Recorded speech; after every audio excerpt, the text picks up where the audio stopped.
So ako, hindi ako magtataka kung ito ay walang aksyon ng Senado, pero isipin din na lalong-lalo na ni Senate President na ang integridad ngayon ng Senado ang nakasalalay, no? Dahil nga doon sa paratang na ang Senate President mismo ay tumanggap ng 5 napakalaking bag na naglalaman ng 30 to 40 million each, no? So minimum 200 million ang di umano'y dineliver sa kanya, kinakailangan na masiwalat ang katotohanan. Dahil pag hindi, isipin ng tao, totoo talaga nangyari yan. At masisira ang imahe ng buong Senado as an institution, hindi lamang ang Senate President. Yun nga ang nakakalungkot at nakakabuisit. Ngawa ng ngawa itong si De Lima na lumabag sa batas si Duterte, samantalang naging Secretary of Justice siya, naging Commissioner, Chairman ng Commission on Human Rights. Wala naman siyang ginawa nung siya ay nasa opisina para imbestigahan at litisin si Tatay Digong, at matapos ang 6 na taon ng kanyang panunungkulan, saka siya ngangawa-ngawa na dapat parusahan si Tatay Digong. Ang tanong, kung talagang may kasalanan si Tatay Digong, bakit nung siya ang chairman ng CHR at ng Secretary of Justice, hindi niya kinasuhan si Tatay Digong? Hindi ibig sabihin na palibasa nangunguna sa survey si Inday Sara Duterte, siya ay magiging presidente. Dahil ang katunayan, hawak ni Marcos Jr. ang makina na magbibilang ng boto. Hawak ni Marcos Jr. ngayon, kung hindi ang buong COMELEC, yung chairman. At ngayon nga, ang tanong, bakit ba kasi pati si Chairman Garcia ay dideliveran ng pera? Hindi ba yan may kinalaman sa nakalipas na eleksyon at darating na eleksyon pa? Dahil wala talagang dapat dahilan na bibigyan ng pera ng galing sa gobyerno ang isang chairman ng COMELEC. No? Ano po yung masasabi ninyo na ganito yung treatment na imbis na imbestigahan yung itong mga mismong information, kasi nakita ko rin yung sa affidavit nila, merong mga pictures din eh. Merong mga resibo silang ibinibigay, pero instead na imbestigahan, pakakasuhan yung mga mensahero agad-agad, attorney. Ano masasabi niyo po? Well, talagang nakakaabala yan, no? Kasi ito naman ay isang sinumpaang saraysay. Alam nila, lahat silang 18 na kapag sila'y nagsisinungaling, pwede silang patawan ng parusang pagkakakulong kapag sila'y nagsinungaling sa isang notaryadong instrumento. So meron yung presumption na nagsasabi sila ng katotohanan dahil hindi naman talaga sila pipirma ng isang notaryadong dokumento na alam nilang puro kasinungalingan lamang. Ang dapat gawin dyan, dahil merong krimen na di umano rinireport ang 18 tao na hindi naman ordinaryong mga tao yan na inalay ang buhay para sa bayan dahil sila kasapi ng hukbong sandatahan, dapat imbestigahan kung totoo yung mga nakasaad sa kanilang affidavit. Sa dami naman ng mga larawan, sa dami naman ng mga sasakyan na sinabi nilang pinaglagyan ng mga pera, yung mga basura na tinatawag natin, yung mga serial number ng helicopter, kung saan nila at saka ng eroplano, kung saan nila sinakay ang mga basura, pahatid ng paway, lahat naman po yan pwedeng ma-verify. So nakakaabala po na dinismiss kaagad ng tagapagsalita ng presidente, pinakamataas na opisyalis ng ating bayan, na kasinungalingan ang sinasabi nitong mga 18 mga sundalo natin, samantalang dapat talaga tignan kung totoo yan. At kung totoo yan, parusahan. Ang katunayan, dahil sinasabi ng mga sundalo na nag-deliver sila ng pera doon mismo kay Marcos Jr., kaya ngayon, sila ngayon ang tinatakot ng pagkakakulong. Attorney, naalala ko yung issue naman kay Gutesa. Humarap siya sa pagdinig sa Senado. Ang tinutukan naman doon is yung kanyang sinasabing peke yung notaryo niya. Hindi yung sinumpaan niya, hindi yung detalye. Parang ganito rin yata yung gusto nilang sabihin na fake news agad, hindi na yung mismong laman ng detalye. At nakita natin yung sa panahon ni Gutesa, hindi talaga umusad. Nakita ko nga yung sabi ni Anteclere, nandyan ang NBI, nandyan ang PNP. Pero sabi niya, panahon na para habulin naman sa gobyerno kasama ng presidente kung sinapin ng katotohanan at ipatuloy na congressman ngayon ng pera, presidente, hindi siya po pwedeng maidemanda, hindi pa rin mapanagot. Ang panawagan ko sa lahat ng kanilang kabatong katotohanan. And yes, si Gutesa ngayon is absolutely vindicated kasi pinatutok. Opo, kanina naman, nag-official Facebook page. Basahin ko lang po, attorney, no?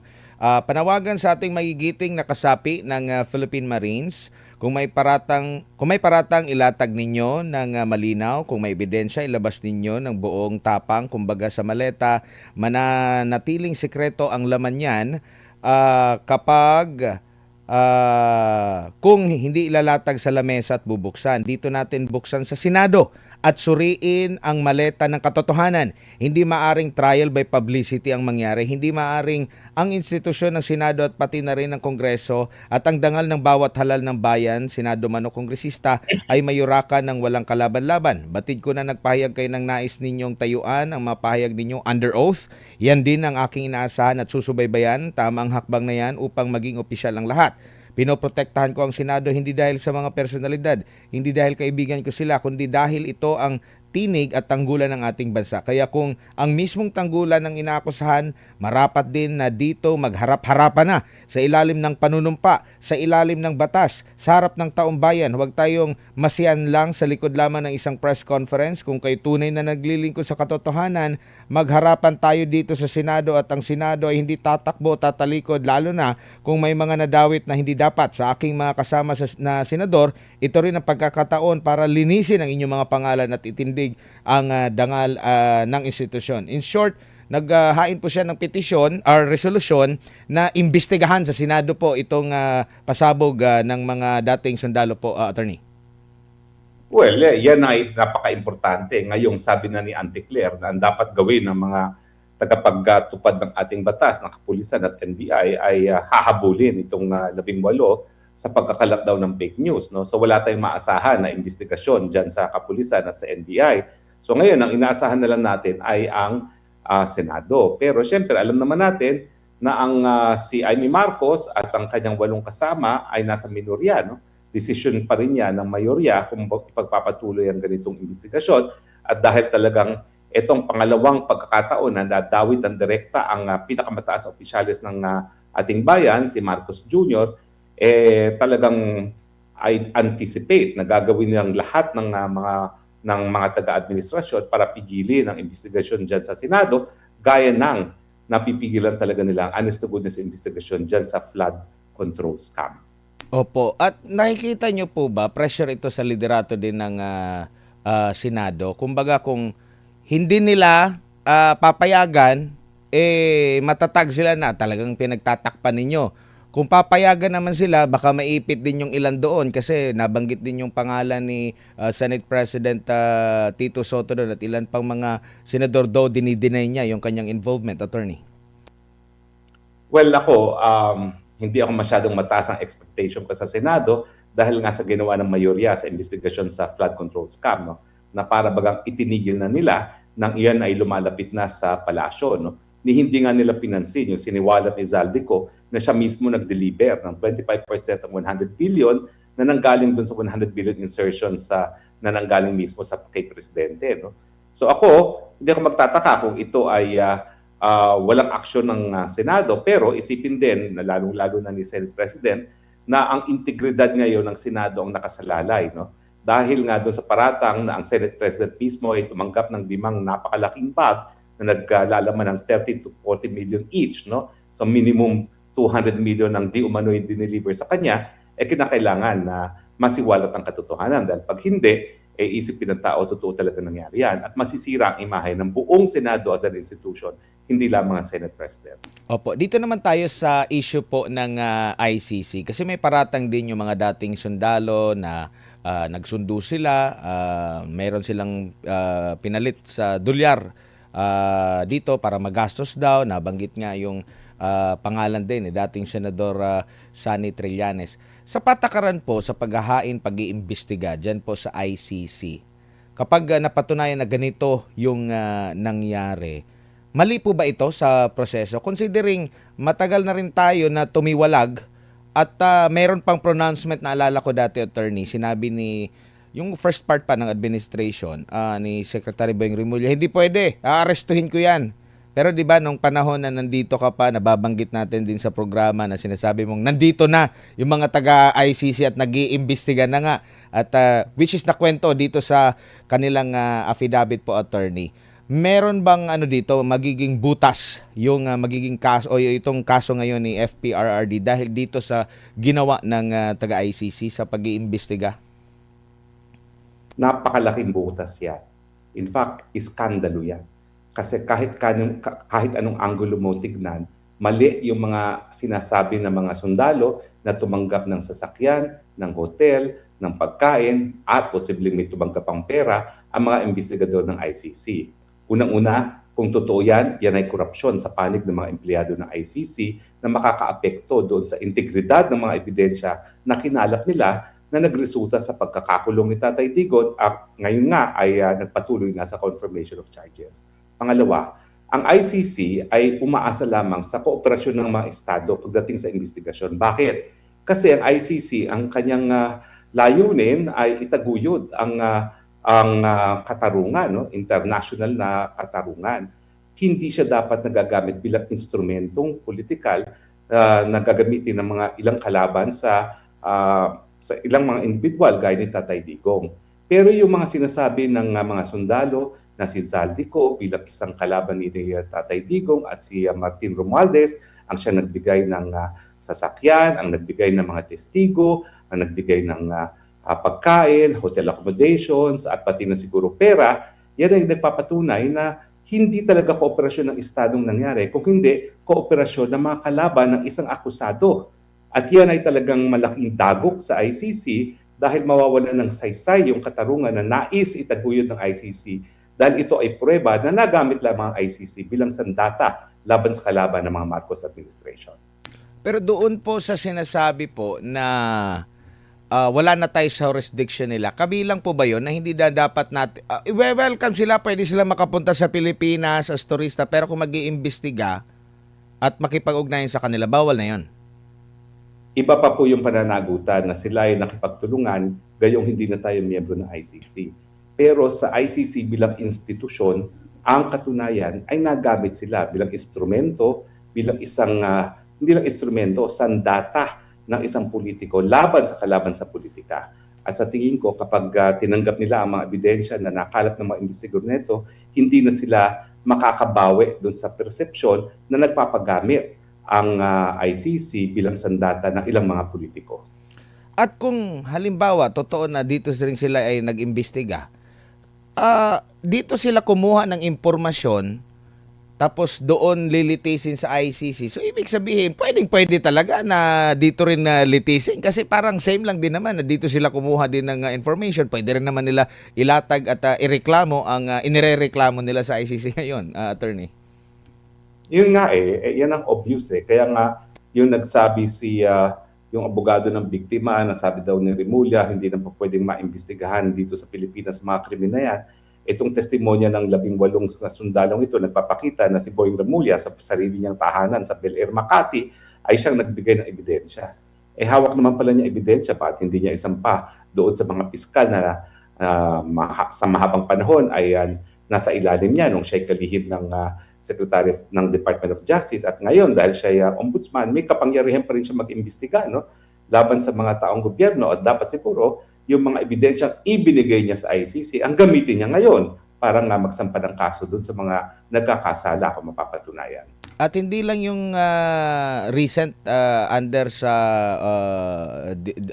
administration pa ni Secretary Boying Remulla, nung panahon din ni Secretary Leila de Lima, which is mayor pa ang dating Pangulong Rodrigo Duterte, kung saan nababanggit nga doon sa ICC, merong kapangyarihan during Aquino administration na paimbestigahan ito, pwedeng gamitin lahat ng mga resources, wala din naman silang isinampang kaso din po, attorney. Yun nga ang nakakalungkot at nakakabuisit. Ngawa ng ngawa itong si De Lima na lumabag sa batas si Duterte, samantalang naging Secretary of Justice siya, naging Commissioner, Chairman ng Commission on Human Rights. Wala naman siyang ginawa nung siya nasa opisina para imbestigahan at litisin si Tatay Digong at matapos ang 6 na taon ng kanyang panunungkulan, tsaka siya ngangawa-ngawa na dapat parusahan si Tatay Digong. Ang tanong, kung talagang may kasalanan si Tatay Digong, bakit nung siya ang chairman ng CHR at ng Secretary of Justice, hindi niya kinasuhan si Tatay Digong? Which is, sinagot niya yan nung tinanong siya ni Senator Jinggoy Estrada, nabanggit niya nga, wala pang sapat na ebidensya. So, hindi ibig sabihin, kumbaga, pag walang ebidensya, hindi pwedeng igiit na meron talagang kasalanan siya. Ganun ba yun na attorney, na porket walang ebidensya pero deep inside sa'yo, naniniwala ka na meron talagang kasalanan pero wala talagang ebidensya pero guilty ka. Pwede ba yun? Ganun bang kumilos yung ating batas? Alam mo, bilang naging chairman ng CHR at ng Secretary of Justice, meron siya kapangyarihan na hingin sa PNP na mag-imbestiga. At bilang Secretary of Justice, yung NBI nga, attached agency directly under the DOJ. Kasi para maging independyente ang mga investigasyon kapag ang mga lilitisin ay mga kapulisan din, dapat patas yung investigasyon na gagawin at ang magagawa niyan ay yung disinterested party. Kaya nga binuong NBI. Pero sa kabila ng lahat ng resources na merong access si Leila de Lima as chairperson of CHR and the Secretary of Justice, ang conclusion niya, wala talagang ebidensya. So kung talagang wala ebidensya noon, wala ring ebidensya ngayon. Dagdag na natin yung DILG Secretary din noon, si Secretary Marojas, meron din silang kakayanan talaga. So, hindi nila nagawa. Pero bago lang si Partner Almar, kanina nakapanayam namin ang Davao journalist na may-ari ng video. Bago ikaw sumalang po, attorney, nakapanayam namin at nabanggit nga niya na mali ang pagkagamit, mali ang pagkakaintindi ng prosecutor. Either mali ang pagkakaintindi o sadyang minali yung pagkakaintindi doon sa CCTV footage, sa video na nanonood sila ng CCTV footage. Kasi ang konteksto pala noon, ipinagmamalaki ni FPRRD yung bagong mga equipment ng Central 911 sa Davao City at isa yon sa naging example niya na ipinakita. Hindi yun live footage na pinapanood nila kasi gabi daw yun nangyari. May media na in-invite doon sa mismong Central 911. Pinakita yung capability ng mga CCTV cameras during that time, 2013. Attorney, ano masasabi niyo po dito? Well, itong testimonya kasi ng 18 sundalo ay nagpapakita na yung ebidensyang binigay nila sa ICC nanggaling sa kalaban ni Tatay Digong. Kaya hindi ako nagtataka na yung maling konteksto ng mga videos na ipinakita ay napakita sa hukuman dahil talagang alam nila na pagpresenta ng ebidensya na yan na binigay sa kanila ng kalaban ni Tatay Digong, magagamit nila yan miski ito ay taliwas sa actual na konteksto ng pangyayari. At itong pruweba na ginagamit talaga nila itong mga video evidence na hindi na nawala sa tamang konteksto para idiin si Tatay Digong. At sa tingin ko ito isang pruweba na talagang ang mga kalaban ni Tatay Digong will go to the extent na magsasabi ng mga kasinungalingan para lang manatiling nakakulong si Tatay Digong. Attorney, magandang gabi dito sa Pilipinas. Sir, sa press con nung 18 dating Marines, binanggit ni Attorney Baligod na tuwing may Quadcom meeting, si Zaldico ay nagbibigay ng paper bag na naglalaman ng 5 million pesos kada paper bag. At sinasabi ni Attorney Baligod na kung sino daw yung mga maiingay ngayon sa Kongreso, sila daw yung mga nakakatanggap ng malaking pera. Itong nangyayari ngayon, Attorney, tumutugma ba doon sa statement na pahayag ni Attorney Baligod, Attorney? Well, tumutugma yan sa karanasan ko na yung ilang mga nabigyan na miyembro ng Kongreso na mga miyembro ng Quad Committee, ang siya ring talagang nagigisa sa akin na wala sa lugar nung ako ay uma-attend pa ng paglilitis dyan sa Kamara ng Representante. No? Huwag natin kalimutan, 3 beses naman ako na tagsa 10 oras na umattend dyan at nung pang-4, minabuti ko ng huwag sumipot dahil alam ko naman na wala naman sila talagang gustong gawin kung hindi magkaroon ng case build-up laban sa akin at wala namang kinalaman talaga sa investigasyon sa Pogo yung mga tanong nila sa akin. So ngayon, malinaw na malinaw pa sa sikat ng araw, kaya yung mga walang yan nagtatanong sa akin na nais akong gipitin, ginagawa yon dahil may kapalit na kabayaran. So ibig sabihin, fixed na, Attorney, yung mga hearings? Yes, wala na talagang honest to goodness investigasyon. Binayaran sila, nagtanong sila ng mga tanong na binigay sa kanila. Dahil kung maalala nyo, kung i-review yung mga footage habang ako'y tinatanong, wala naman nagtatanong na hindi bumabasa sa papel. So kumuha pa sila ng abogado para magkaroon ng mga question na ibabato ng mga congressman at ang trabaho ng congressman kapalit ng pera ay itanong at talagang sirain ng pangalan ko, sirain ng pangalan ni Inday Sara Duterte at siraan si Presidente Duterte. Isa din sa nabanggit ni Attorney Baligod, may mga media din di umano tumanggap ng malaking halaga ng pera. Sa tingin po ninyo, Attorney, dapat din po bang imbestigahan yung mga media? dapat talaga, kasi kung titignan mo ang reporting, para talagang kung may pagkakasala na si Tatay Digong, si BP Sara at ako, no, sa kanilang mga coverage. Samantala kung titignan mo talaga yung transcripts, for instance, dyan sa hearing ng Pogo, wala naman silang nakitang illegal na ako'y ginawa. Pati nga yung tanim kaso nila na sinumpa nila sa akin na qualified human trafficking nga, di wala namang kahit sinong nagrereklamo na ako'y recruit ko sila. No? And yet, ang reporting sa media ay ako'y isang kriminal at fugitive from justice.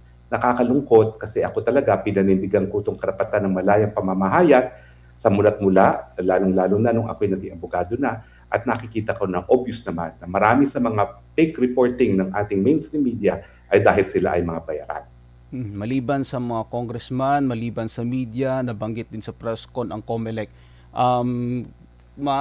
Nakita natin sa nung nakaraang eleksyon ang ating mga kababayan, marami sa ating mga kababayan ang hindi kumbaga tanggap yung naging resulta nga kasi meron ding mga ibang distrito na hindi nga binoto yung congressman pero hanapan pa ng paraan ngayon ay nasa Congress. Sa tingin po ninyo, attorney, yung COMELEC ay dapat din isalang sa investigasyon?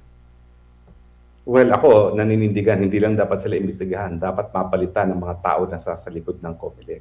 Kasi nung ako po ay nagsulong na impeachment ni Andy Bautista dahil sa paggamit ng Smartmatic para sa dayan sa mga eleksyon, sa Kongreso, dadalawa lang kami ni Gwen Garcia na bumoto para sa impeachment niya. No? Mabuti na lang at sinuportahan kami ni Tatay Digong at nabaliktad ang desisyon at dahil dyan ay napilitang magbitiw si Andy Bautista. Pero ano ngayon ang nangyayari kay Andy Bautista? Nagtatago sa kaso ng korupsyon dahil akusado siya ngayon sa Amerika na tumanggap ng suhol galing sa Smartmatic para bilihin ang mga makina at para makaapekto sa eleksyon sa resulta ng eleksyon na gamit ang makina ng SPAC. Hindi malayo na ganyan din naman. Naipinili naman sa panahon ng Marcos administration. Nabanggit dati ni dating DND chief Norberto Gonzales na dapat nang i-overhaul yung COMELEC kasi nga yun nga nangyayari, meron ding dayaan din nga sa nabanggit po niyo na itong Smartmatic. Sa tingin po niyo, attorney, napapanahon na para i-overhaul yung COMELEC lalo na ngayong darating na 2028 ang kasalukuyang administrasyon ay talagang ginagamit yung pera ng taong bayan para lang talunin yung kanilang mga kalaban sa darating na election, attorney. Well, talagang importante yan. Kaya nga ako, ginagamit ng mga kalaban yung clip ko na nagsasabi na hindi ibig sabihin na palibasa nangunguna sa survey si Inday Sara Duterte, siya ay magiging presidente. Dahil ang katunayan, hawak ni Marcos Jr. ang makina na magbibilang ng boto. Hawak ni Marcos Jr. ngayon kung hindi ang buong COMELEC yung chairman. At ngayon nga, ang tanong, bakit ba kasi pati si Chairman Garcia ay dideliveran ng pera? Hindi ba yan may kinalaman sa nakalipas na eleksyon at darating na eleksyon pa? Dahil wala talagang dapat dahilan na bibigyan ang pera ng galing sa gobyerno ang isang chairman ng COMELEC. No? Ayaw ko kasing siraan yung lahat ng mga commissioners dyan sa COMELEC. Pero kung may natitira pang amor proprio itong si Garcia, ilang beses na siyang pinagbibintangan at tumatanggap ng pera, siguro dapat magbitiw na siya. Dahil ang pagbibitiw niya, hindi naman pag-amin na talagang tumanggap siya ng pera para lang maibalik ang kredibilidad ng COMELEC nang sa ganun, maging katanggap-tanggap ang resulta ng mga eleksyon na ang COMELEC ang magpapatupad. Opo, siguro bilang panghuli na lang po, attorney, mensahe niyo po sa taong bayan sa mga ganap po ngayon dyan sa ICC, maganap dito na marami nang nagsisilatawan at nanindigan, hindi rin basta-basta ito kasi ang kinakalaban nila yung dalawang branches ng government po natin, executive and at the same time yung sa legislative po, hindi basta-basta. Ano po ang mensahe niyo na lang sa ating mga kababayan na nagmamasid po sa kasalukuyan? Well, ngayon po ay ika-40th anniversary ng ating People Power Revolution. Nung minsan napatunayan natin na kung tayo'y magsama-sama bilang isang sambayanan, mapapatalsik natin ang isang diktador. Ngayon pa kayang panahon na meron tayong internet technology, hindi natin kayang gawin yan. Ang kinakailangan lamang, manindigan, maging matapang, maging tapat sa paninindigan na dapat unahin ang kapakanan ng bayan.